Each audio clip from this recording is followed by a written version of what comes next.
Okay. So it says we're live. Perfect. Awesome. Hey, Melissa, so awesome to have you here on our Worthy Women Wednesday show. And I'm so excited to have you on because, for one, I've wanted to have this conversation with you for a long time because I read your book and it changed my life. And so I'm so excited for our audience to also have this opportunity to get to know you and to learn from you and your story as well. So let me just introduce who you are really quick. And Melissa is a bestseller author of her book, Who Will Love Me? And it is the most amazing book that personally touched my life, even after going through some of my own healing. I remember reaching out to Melissa, just being like, hey, like, what is your book about? Like, I would love to read it. She's like, here, I'll send it to you. I was like, oh, awesome. So I got to read it before it came out. And the minute I got it, I read it in like 3 days because of how powerful and how relatable her story was and how honest and real you were. And so she helps women who really are ready to share their stories about sexual abuse and be able to have that power back after going through abuse and feeling like you're powerless. So thank you again, Melissa, for coming on here. And I would love for you to also just go through your story and tell us a little bit more about you. Yeah, absolutely. Well, thank you for having me. I'm so glad we finally get to connect. I feel like we've been connecting for at least 6 to 8 months now. So on and off. This is now it's happening. So yeah, so I'll share a little bit about how the book came about and a little bit about my background, and then I'll let you kind of lead the way with some questions if I've forgotten anything. Does that sound okay? Yeah, perfect. So in 2017, the end of 2017, when the hashtag #MeToo started swirling around, I remember feeling some relief, feeling like, oh my gosh, I'm not alone. When I was 20 years old, I was sexually assaulted. I was attending college on a full ride scholarship, living the dream. And I met this man. Everything he told me was a lie, from his age to his occupation. The only thing that he didn't lie about was his name, and which was really fascinating to me as the story unfolds. So I want to fast forward a little bit back to 2017. I was originally told not to really talk about this. I was told not to tell people. It was an embarrassment. It was a shame. I could talk to my counselor and I could talk to the attorneys. That was about it. So as I saw that hashtag, I was like, oh my gosh, there's so many more of me. And then I was like, wait a minute, if there are so many more of me, why is everybody else keeping it together and I'm over here crying on the kitchen floor? I wanted to see the conversation taken further. I wanted to know that I wasn't the only one that cried on the kitchen floor. I wanted to know I wasn't the only one that struggled to build meaningful relationships. And so at the beginning of 2018, I heard this calling, and it was like, if you do not see her, be her. Whoa, wait a minute. I can't be her, right? I don't want to be the one to share my story of life after sexual assault. I don't want to have to remove my masks of shame and pain and let people see who I really am and how I really feel. Yeah. And so I kind of wanted to hide from that for a little bit. I didn't want to be her, and yet it kept coming. It kept saying, if you do not see her, be her. I can't find a meme. I can't find anywhere that said this, but yet I knew that this message was meant for me. So in July of 2018, I committed to writing Who Will Love Me. I wrote it because I really wondered who would love me if they knew who I was on the inside. I really wondered who would love me if I removed those masks of perfection and college degrees and travels around the world. If I didn't have that, would somebody really love me? So that's where all of this stemmed from. It started out as a self-published sloppy copy ebook on Amazon, and then got picked up by a publisher in 2019. And now here we are, 2020. And this week I just saw it on bookshelves for the first time. I know, it's so exciting. I saw your post about that, and that's just amazing. Yes. Yeah, I was going to say, what was that feeling when you finally saw your story on a bookshelf? I cried. Well, I didn't even know the book was there yet. They were supposed to call me when it came. And so when I went there, something told me to go do a drive-by. And I was like, this is weird. I'm going to follow this intuition. And I get there looking like the Hot Mess Express. And there's 15 copies of my book ready to be signed. And I just cried and cried. It was a pretty emotional moment because it's one of those things. I always dreamed about being an author. Even as a little girl, I knew I was going to be an author. I didn't know it would be about the most vulnerable pieces of my life. Yes. So, but here we are, and it's out there, and I hope that it gets in the hands of people that need it, and that they do feel seen, heard, and loved, and don't feel like they don't see themselves mirrored in another. Yeah. Yes, it will absolutely go to so many and change so many lives. But Melissa, I want to like go back to who you were a little bit just before everything happened. So even like a little bit of your childhood and just kind of how you got to college and who you were before, because I think it's really important to remember like, you know, who this stuff happens to really, and the fact that it does happen to anybody and anywhere. So yeah, we can go back a little bit. Absolutely. So I used to be a singer. I was a belly dancer. I was homecoming queen. I was kind of all the things, had my full ride scholarship, and really felt like I was living my best life. I was outgoing and always had friends. And I never, ever thought that something like that would happen to me.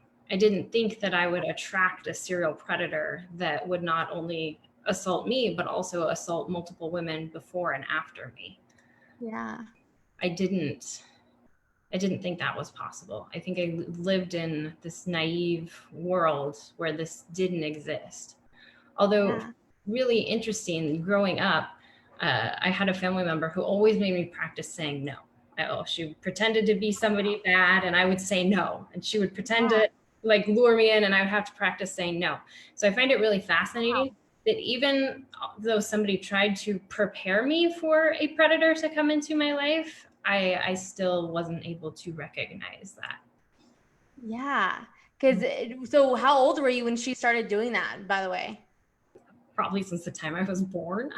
I mean, that's like amazing that someone even had that experience or like told you to do that, because I've never actually heard of anyone practicing it that young or having a family member. But so tell me like you know a little bit before, because I remember even in your book you mentioned that you know you were so advocate about so many things and you used your voice in so many different ways. I mean, even being a singer, like you're always using your voice.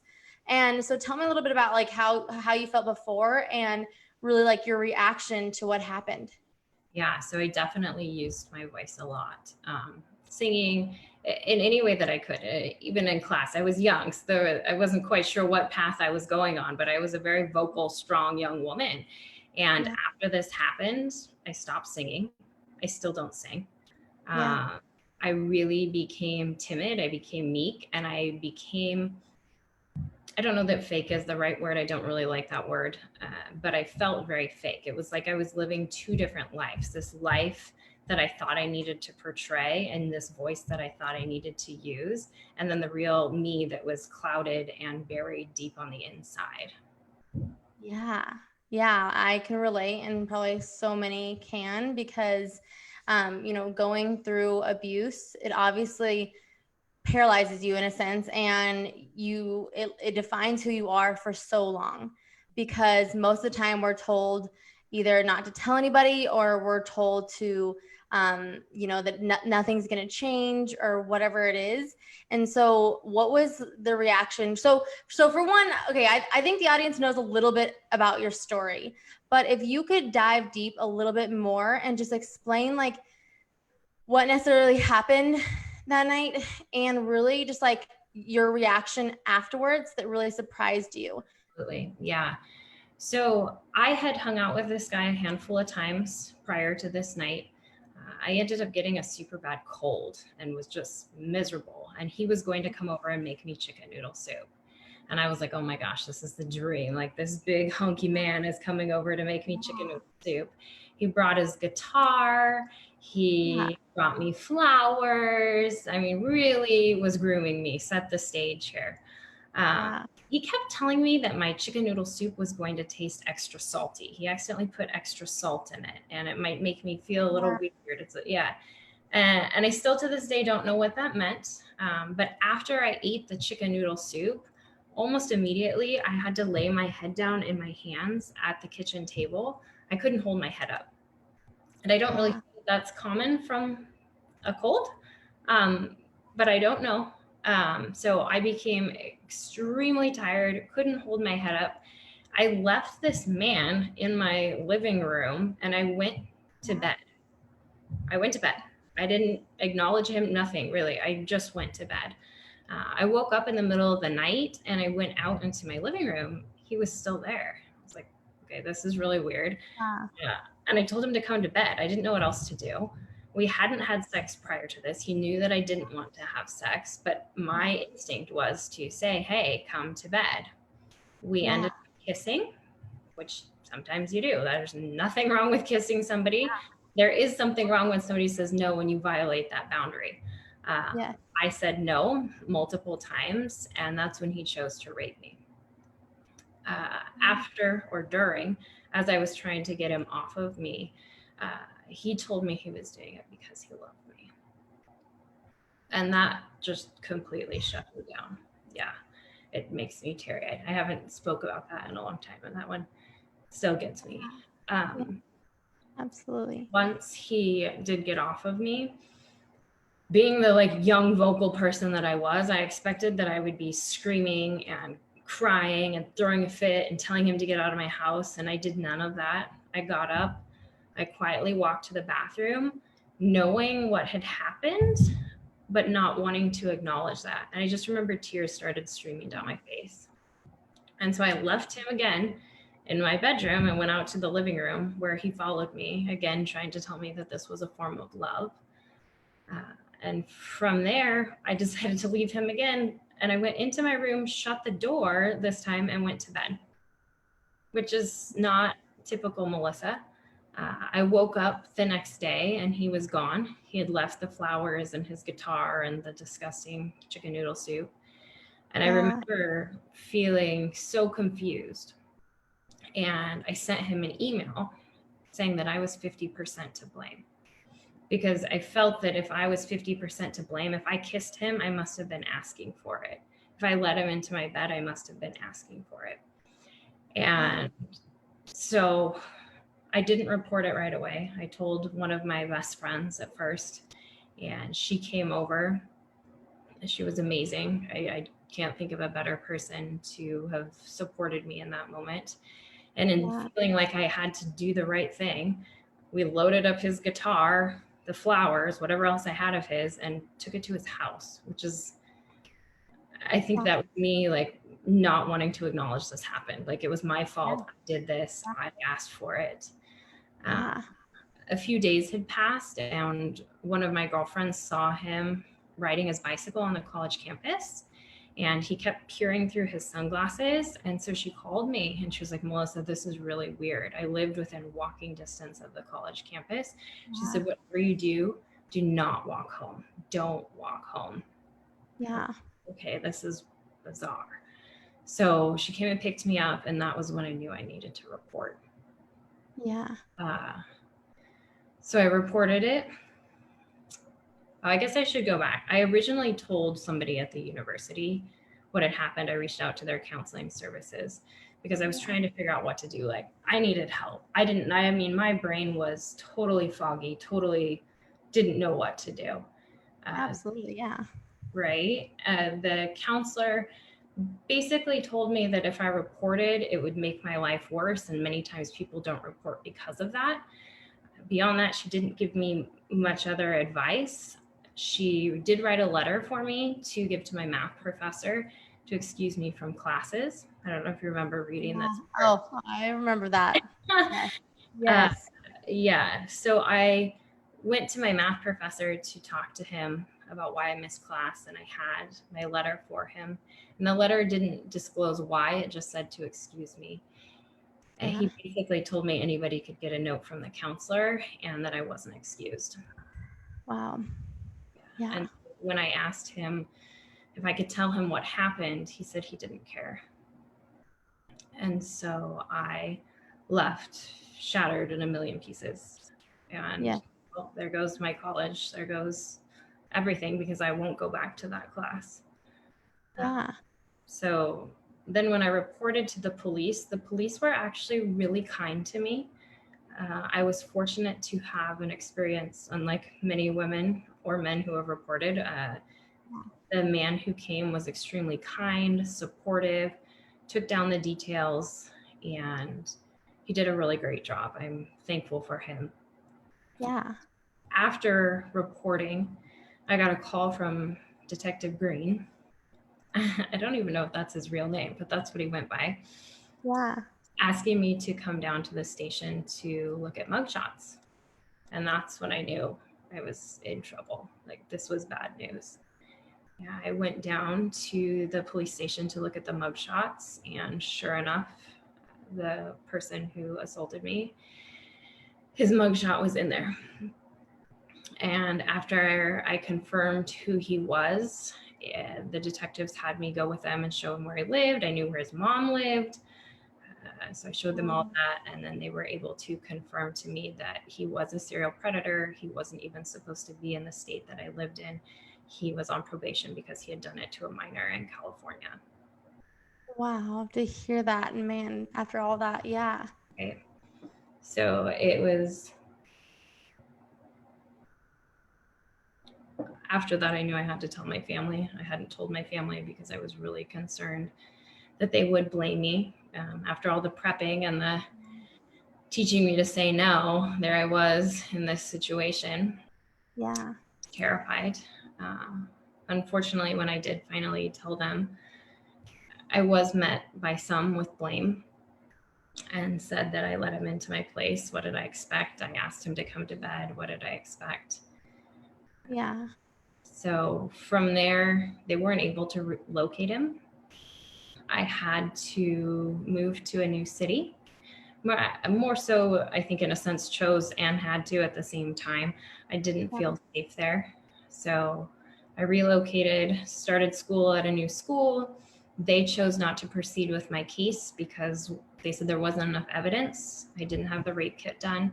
I also wrote the email saying that I was 50% to blame. So they continued to try to find him. And unfortunately, when the detectives called me, they said, Melissa, we have good news and we have bad news. They said the good news is that we found him. The bad news is we found him because he did it to somebody else. And then, like, that still gets me. So from there, I ended up testifying, and the woman that it happened to after me, I testified in her trial as a character witness, because even after that, they decided not to pursue my case. Wow. Yeah. So do you have questions? That's like a lot to throw at you. No, yeah. So I've obviously heard this because it is in her book. You go into even more detail and stuff, but man, how many of you listening who have gone through abuse can relate to so many of those things that Melissa just said, that they blame themselves, that they, were scared to tell somebody. And even when you told somebody, Melissa, like, your family didn't understand it and end up blaming you too. And asking all those questions, like, why didn't I stand up for myself? Why didn't I scream? Why didn't I do all these things? Is so typical, because we tend to take on these things as our own, as something that we did. And so, like, if you could just speak to the audience right now of, how do you switch? And I want to ask a lot more questions just about your family dynamic now and everything, but how did you switch into really realizing that it wasn't your fault, and ultimately going and reporting it and standing up in the other woman's trial? Yeah. So one of the main reasons that I reported, I have 4 sisters, and I remember sitting there like, if this happened to one of my sisters, what would I do, and what would I support her to do? And what kind of an example would I want to set for my sisters if this were to happen to them? And that just kept going through my brain. Like, do I stuff this down? Do I hide it? Do I pretend like it never happened? Or do I step out and report? And I knew that even if it was going to be worse, like the counselor had said, I knew that I needed to report. And my main concern was my sisters. And what does this show them? Wow. Did it make my life really difficult to report? Absolutely. Would I report again? Absolutely. Yeah. I can't remember. You had a second half to that question.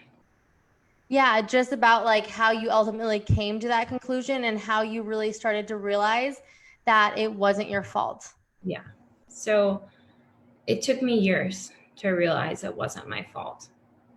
I knew in reporting, I knew that I think the part that I took fault for was that it happened to somebody else, more so than the fault of him raping me. That is guilt. And sometimes it still makes me teary-eyed. So I know that that's something that I still need to work through, but I carry that piece that it happened to me. I didn't report soon enough, and then it happened to her. Although I still carry some of that guilt, I know it wasn't my fault. I know that we all have different lives to live. We all have different paths to lead.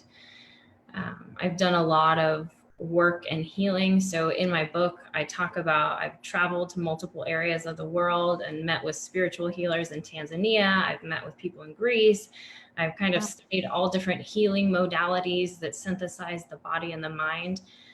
In a sense, turned myself into a science experiment to really figure out how do I work through all of this so I'm not carrying it anymore. Yeah, I want to hear more about that story, like your story of healing too. And I know you did a lot. You went to Tanzania, like you said, and you had all these connections and just like slowly started realizing that you didn't have to hide who you truly were. And if you can just touch on like how you used to have a ton of friends, you used to have a lot of people around you to keep yourself busy so that you never really had to have that time alone. And actually, like we're talking a lot this month on intimacy and how sometimes being intimate with yourself is the hardest part. And so can you talk a little bit on that as well? Yeah, absolutely. So I'm kind of like this busy little bee. I love to be busy. I love different groups of friends. I don't like cliques. I like to just go and be with whoever I want to be with. But it got to this really unhealthy state where I would have a few select friends that knew what happened to me. And then I would keep these friends over here that didn't know, because if I was hanging out with friends that didn't know, I could keep some normalcy to my life. They might not see that I was just crying on the floor and had to put on a ton of makeup to hide my baggy eyes. I could just go and be carefree Melissa with them. Yeah. I was leading a double life though in doing that. I wasn't able to fully be me. I never felt fully seen. And I felt like not that I was lying, but I was definitely lying to myself. I felt that I had to sweep everything under the rug to be normal. So yeah. Definitely, I can relate to that. I used to have all those friends too, and just like I just wanted to be like, no, I'm okay, because I had that same reaction of someone saying, "Hey, it actually takes two." And so I took that same response of like, okay, yeah, you know what? Some of it was my fault. I should have done something. I should have said something. And so just like you did, I got really busy and had those friendships. And yes, it's great to have multiple friendships, but you have to like at some point ask yourself like, why am I doing that? And that's why I love that you were like, okay, this is why, because it was hard to spend that time with yourself. It was hard to have people know your true, what really happened. But tell me a little more about what happened in Tanzania when people started to really see who you were. Yeah, so I will never forget the moment. While I was there, I worked with a women's group, and this woman looked at me and she basically just told me I had the saddest eyes she'd ever seen, in a sense. And I was really taken back because, while going through the trial, it was 3.5 years of a trial. I would sleep on the bench outside of my college classroom because I couldn't sleep at night. Nobody said a word. I would have to make things up. If I was talking to attorneys, I would have to tell friends I couldn't hang out with them because I was studying. But nobody picked up on anything was off, anything was wrong. I was still just happy-go-lucky me. And there in Tanzania, it was like they saw my soul. They could see how sad I was. They could see how hurt I was.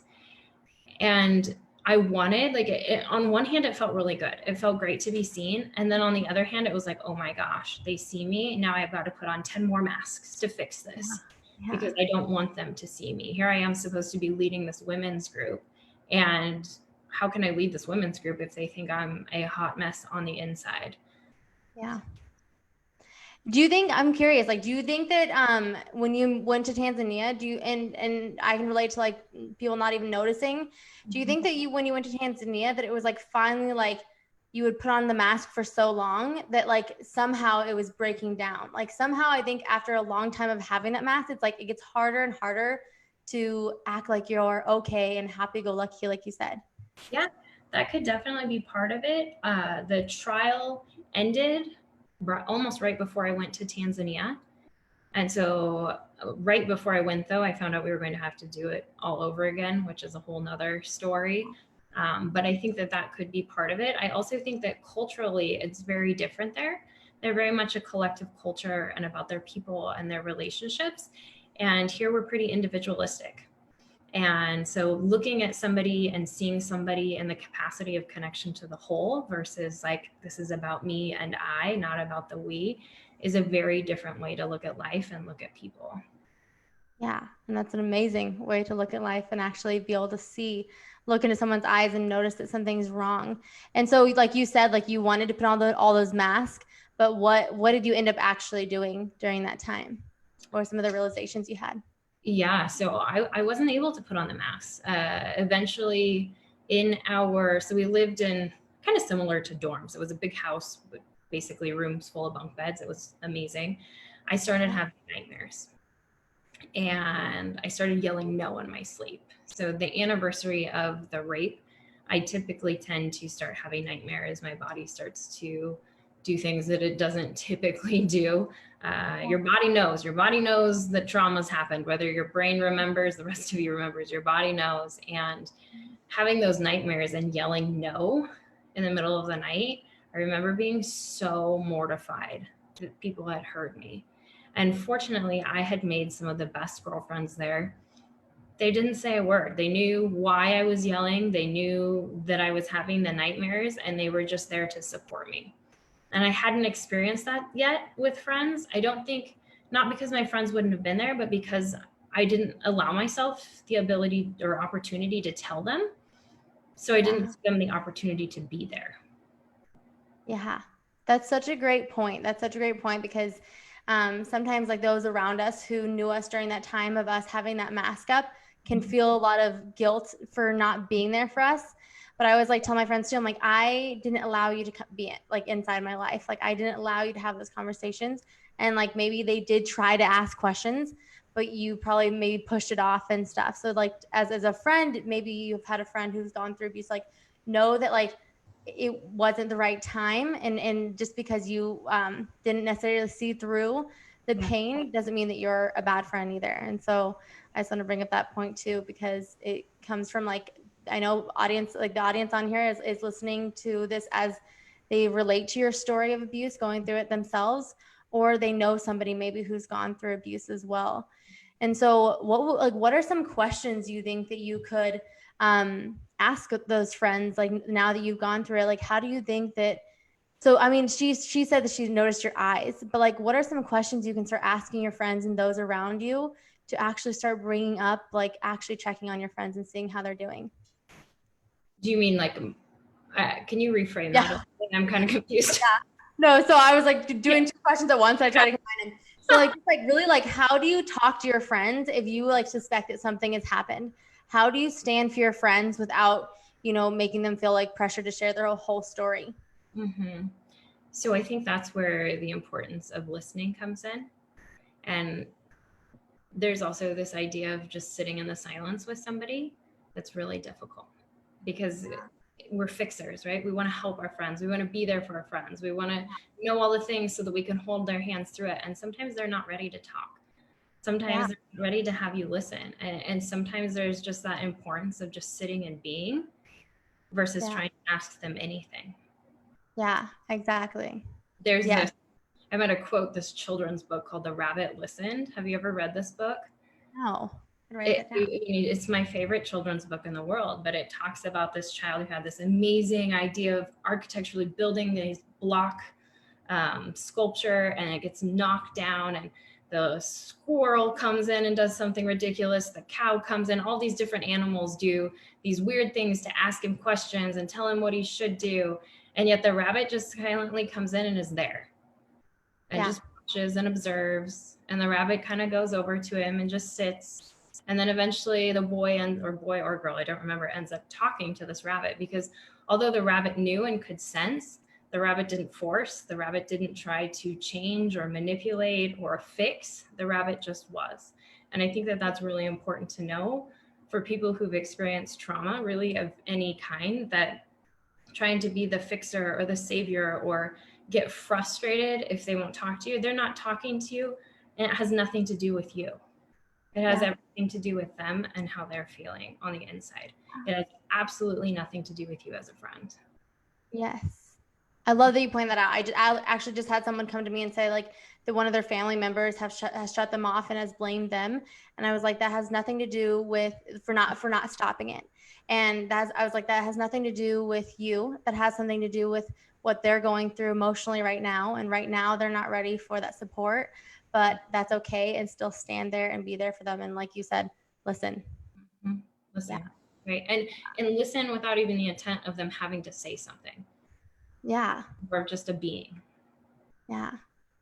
So I'm curious, like, how long did it take you? Like, when do you remember, like, the first time you were able to actually sit on your own and be still and be quiet on your own? Because I know that can be really hard after going through abuse and just life in general. It's really hard. And sometimes I feel like that's my coping mechanism. It's just to overbusy myself. Yes. I still do it sometimes. Yeah. So I don't think that's something that I'm fully over. I do know when I was traveling internationally, there were moments where I did have to sit with myself.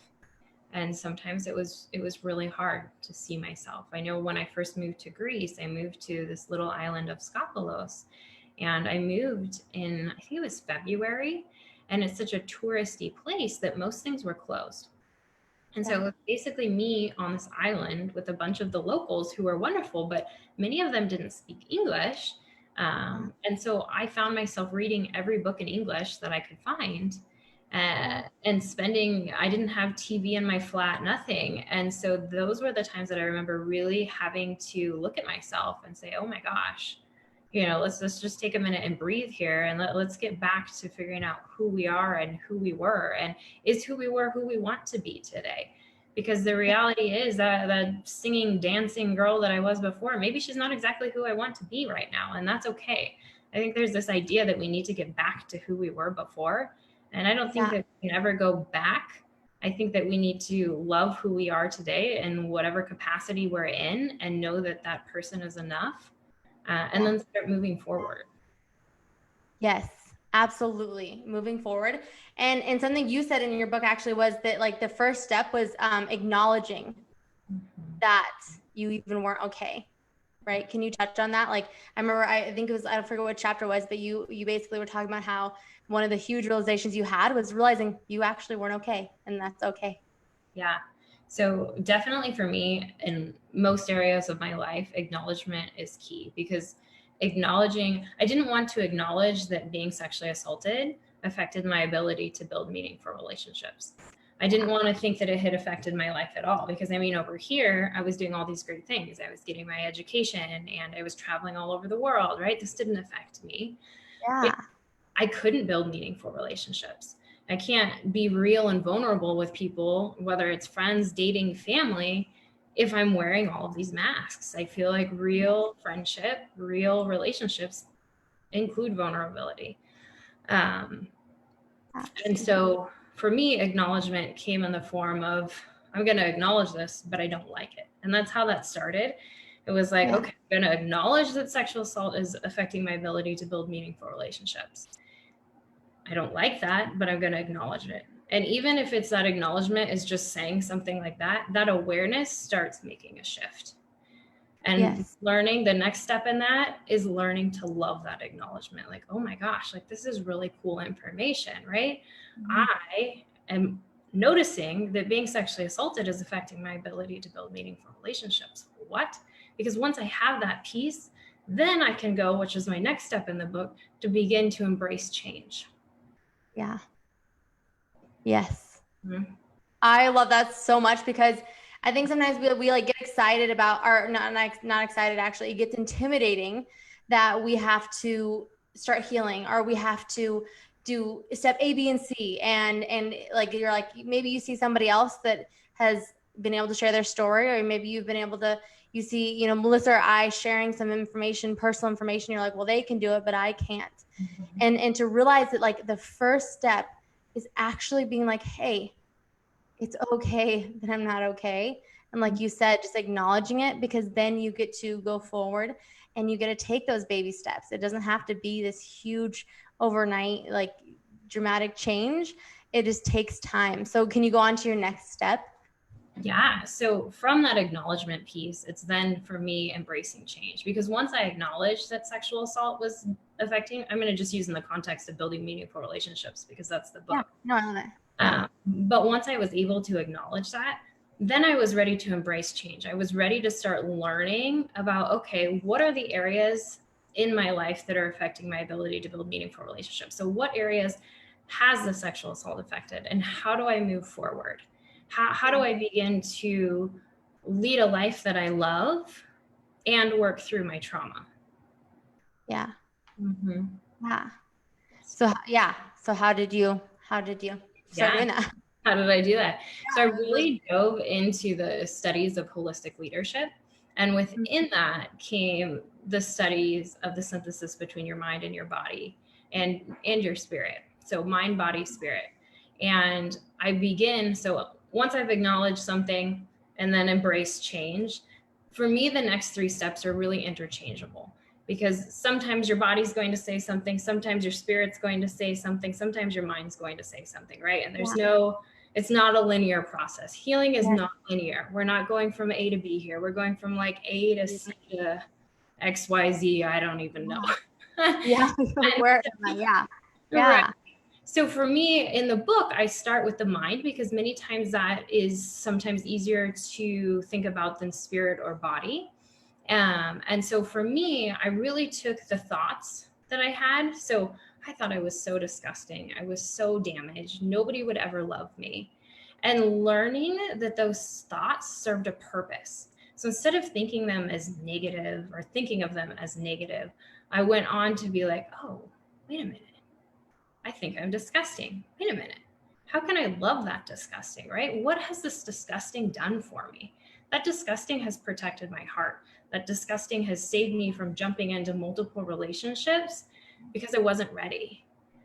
Yes. Does that make sense? So learning the words that I used and twisting it from being like, oh, I'm so disgusting, to be like, whoa, this disgusting thing saved me from a lot of stuff that I didn't want to come into my life. I don't want to feel disgusting anymore, so it's time to get rid of that. But right now, I'm going to acknowledge that I feel disgusting. I'm going to celebrate that disgusting for what it's done, and then I'm going to work through getting rid of that. So for me, the mind piece, because sometimes those things still come up, especially, we've all been in quarantine and we're sitting here with our trauma, and it's hard sometimes. And it's really easy to project that onto our bodies, to project that onto our minds. And so coming back to that conversation of, whoa, what am I saying here? What purpose is this serving? And is it currently serving me? Do I need this anymore? Do I need the disgusting anymore? Probably not. So let's get rid of that and let's bring in something else. Yeah. Exactly. And we are so similar in this, because I start having women write what they're grateful for about themselves. And I tell them that sometimes those things can like come across as like negative things, like, the anxiety sometimes that you have. But when you're actually able to like realize like, yeah, what that actually has protected you from, what that has taught you, like anxiety is not usually something that says it's a positive thing. But when you turn it around and start being like, hey, anxiety actually teaches you how to deal with your emotions and how to see who stays around you after going through panic attacks and things like that, then you're like able to be like, actually, I learned from every single thing that I'm going through, every feeling that I had, like you said, like the disgusting feeling. Because I think we can all relate to feeling disgusting and broken and feeling like, yeah, no one would love you afterwards. But turning that around, like switching your mindset, and then you mentioned like then you replace it. So how would you tell people to replace that? So I do an exercise, and I've been doing this virtually. So maybe we should lead one together one day. Not right now, but we totally should. Yeah. but I have people create a string boundary around them. So it kind of looks like you're sitting in a little nest and you write on a note card, disgusting. And you sit with that in your boundary and see what that feels like. Well, it doesn't feel very good to be sitting with disgusting, right? So you're going to crinkle that up. You're going to throw that out of there. You don't want that in your circle. Yeah. But what could replace disgusting? Happy, joyful, beautiful, sexy, whatever word comes to mind. And then once that word is chosen, then you sit in the circle with that word and really feel it. Take it into your body. What does it feel like to sit with joy? What does it feel like to sit with beautiful? It seems simple, but it's life-changing. Yeah, it's deciding that you have a choice who's in your circle, people, emotions, everything, like who's in your circle, and you have that choice. So absolutely, like guys, comment if you want to have that activity done. And obviously, like I want you guys to all follow Melissa. Let's just take a little break to tell you where you can see you at, because I know you probably do these on your own as well, but maybe someday we will do something. So comment like if you're interested in that, so that we can make sure that we get those opportunities to you. But how can they reach out to you? Yeah, so they can find me on Instagram as well. Super easy at melissa.and.com. You can add me as a friend here on Facebook. I also have a website, which is under construction a little bit, so it's a little wonky at the moment, but you can still go there. It's just Melissa, right? It's melissaandmcdaniel.com. Perfect. Okay, and I'll add these guys to the comments and stuff, but I just want to make sure if you're listening and you're like, I can't wait, I want to go connect. But we'll always see the comments, so I apologize if people are saying. I know I can't see them either, guys. Just to let you know, they are. We're doing this through Zoom, and then it goes to their Facebook, but we will answer them as soon as we get off. So yeah, I want to go ahead and make sure that we're not missing any more questions. I had a lot of questions come to me from a lot of the women that I'm working with, just talking about relationships and intimacy. So I want to make sure that I'm covering those. How did you start an intimate relationship with someone else? Like, when was the first time that you were able to actually allow someone in, and how did that happen? So that's a great question. It took me a long time. It took me a very long time. I think when I think intimately, so the advice given to me, and can we just be really open here and talk about anything? Okay. Oh yeah. Okay. I am. Yeah. Sorry, Mom. Yeah. When after it had first happened, the advice given to me was that I just needed to go sleep with somebody else, because that would make it better. Yeah.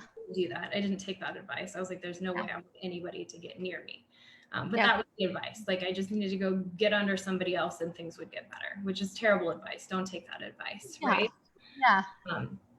I found myself really longing for relationships and wanting to feel loved, but at the same time questioning what love was. I mean, when the person that is sexually assaulting you tells you they're doing it because they love you, I mean, that's a mind cluster in its own. Yeah.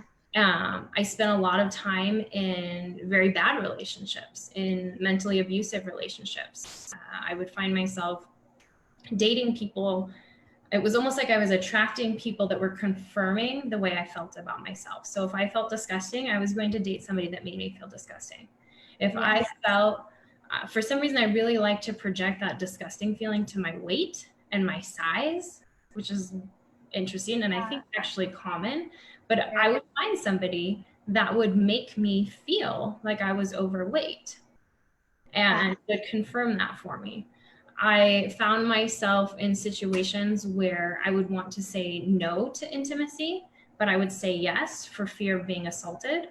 Not because that person would have assaulted me, but in my mind, it was easier to say yes than it was to say no. Yeah. So it took me years to be able to see myself in a way to where I was attracting partners that weren't confirming those negative self-thoughts. It took me learning to set boundaries and set the stage. Like, I needed to treat myself how I wanted others to treat me. And once I learned that piece, I didn't attract that into my life anymore. So learning to respect myself, learning to love myself. I think that I also want to touch on this love piece, because I think there's this big misconception about self-love and that self-love is this like sparkly, shiny thing. I just shared this in another interview too. Yeah. Self-love is not some big, sparkly, shiny thing, friends. Like self-love is learning to love yourself even when you're crying on the kitchen floor. Self-love, right? Self-love is, I write in my book about this moment where I just was completely disconnected. I hated my body. I stripped down bare naked, cellulite and all, snotty nosed, and just looked at myself in the mirror and said, I'm going to love you. So I think that self-love is portrayed as this thing that we're supposed to be all sparkly, shiny all the time. And I love myself and I eat carrots. No, that's not self-love. It's learning to love yourself in whatever phase state you're in. Yes.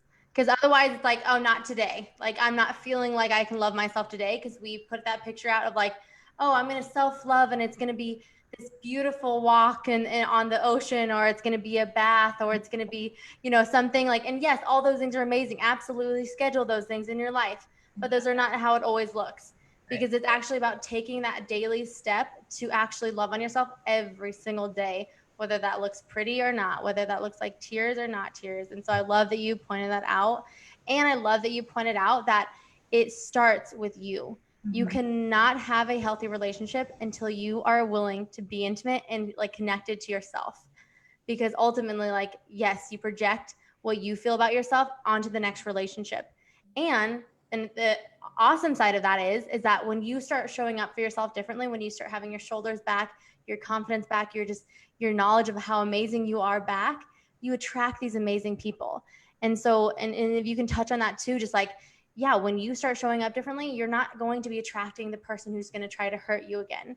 And that's always the fear. It's like, well, it's going to happen again. And like you said, you just said yes, so it didn't happen again. And that is probably what a lot of our audience does, because it's like, oh, I've already gotten in 2 other relationships that were exactly the same. But I always ask my clients, I'm like, are you the same person as you were before? Are you showing up differently? And they're like, yeah, I'm showing up completely differently. I'm like, good, you're going to attract different people. Absolutely. So can you talk about like just like how you attract those different people and how to attract those positive people in your life?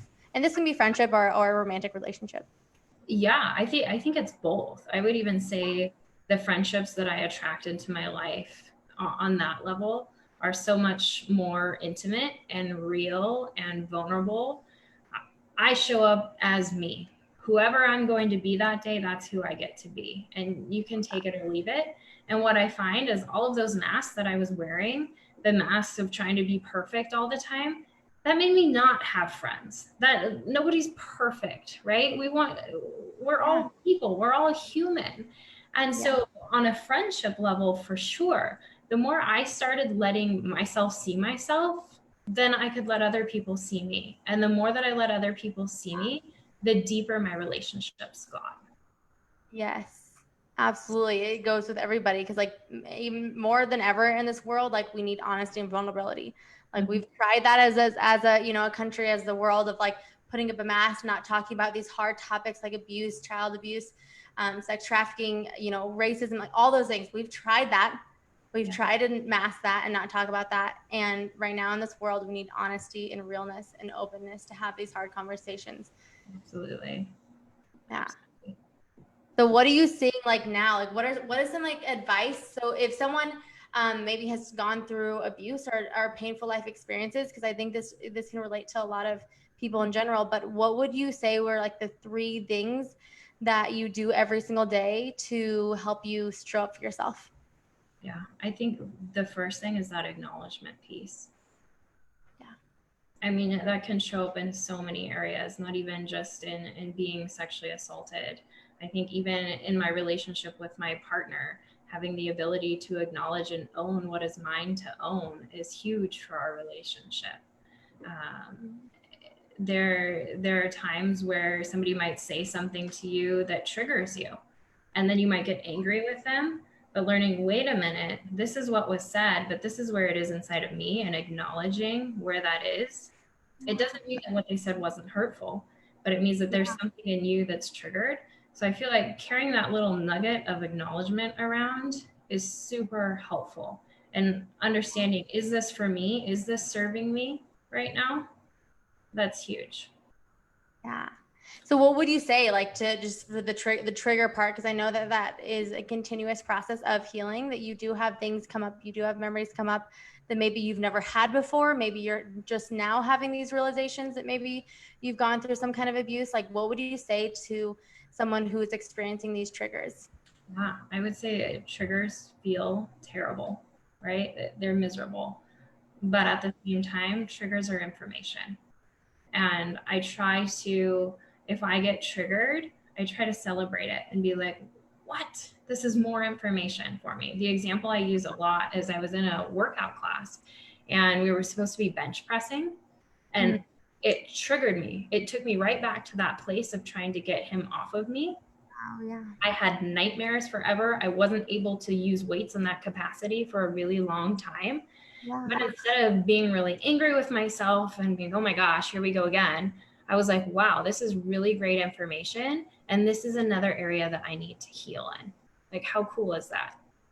Yeah. That is a huge takeaway even for me, just like realizing it's information. I always tell people, like, when these triggers come up, like, that means you're actually ready to start, yeah, using it as information, like using it as finding out how you can learn from it, how you can grow from it, how you can heal from it. But just like saying that, like, it's information, I think that that's a way better way. Oh, honestly, maybe even like not even saying it's a trigger in a Right. way, just being like, this is more information. Mm-hmm. Because I think when we say it's like a trigger is just like something that's like boom in your face, and it is, and it's painful, like you said. And Mm-hmm. those things do come up for a long time. But maybe even like acknowledging that, hey, this is new information. Sounds Mm-hmm. like even better in your own mind. Maybe that might support you, and just starting to switch over the way you talk about things. Because I think you would agree too that it's the way you talk about your past. It's the way that you talk about these kind of things that really determine what your mind puts out. Right. Absolutely. And so, like, what are some things you can just talk about just like speaking positivity? And you said this before, it's not just like this, like, perfect, like, yeah, I say I love you every single morning kind of thing. But what is it that helps with like positivity? Yeah. So for me, I think there's a real thing in the world right now to do with false positivity, and I'm not about it. I think to live positively and to feel positively, you also have to acknowledge the pain that you're in. You can't just sweep it under the rug. You've got to acknowledge it. You've got to even just say hello, because in saying hello, that's healing. And the more you work through those things, the more positive life becomes. Also, that shift in learning what's serving you. Okay, so I think I'm really disgusting. Well, that's a terrible way to feel. That's a terrible place to be in. But that switch of learning, like, okay, I felt disgusting. I think I'm disgusting. But this was really great because it served me a great purpose. And now I'm ready to get rid of it. So I think starting to see things and that they're serving you a purpose versus that you're just disgusting and dirty and damaged. Yes, just like switching it around of like, what can you learn from that feeling? Right. Ah, so many amazing tools. I just looked at the time and was like, oh my gosh, it's already been like an hour or something. So thanks guys for staying on. And Melissa, thank you so much for sharing all this stuff. But I do want to go ahead and wrap this up to honor your time. But I think Melissa's going to be, yeah, I'm hopefully you guys follow her, get involved with her. So your book is out. Yes. So everyone should go get a copy. How can they get a copy? Can we post below? Amazon, yeah, I can post a link below. Amazon, Barnes and Noble, really, it's even a Target. I think there's a few other places. Awesome. Any retailer, you can get it online. I don't think that every store is carrying it, but you can order it. Also, are you familiar with Me Too Many Voices on Instagram? No, I don't know. Have I? Maybe. She also carries them in her store now, along with, she has survivor affirmation cards. So she's starting to create bundles of my book with survivor affirmation cards, which is super cool. So I can link her stuff as well. I was going to say, link that and actually just link your book, maybe just on Amazon or something. Yeah. And I want to make sure that people are connected with you and getting your book and hearing more from you. So yes, thank you so much for being on today. Thank you. This was awesome. Yeah. Yes. So I was like, we have so much more. We could talk forever. So we have so much more to talk about. And thank you again, and we'll stay connected. Awesome. Thank you. Thanks, Melissa. Bye.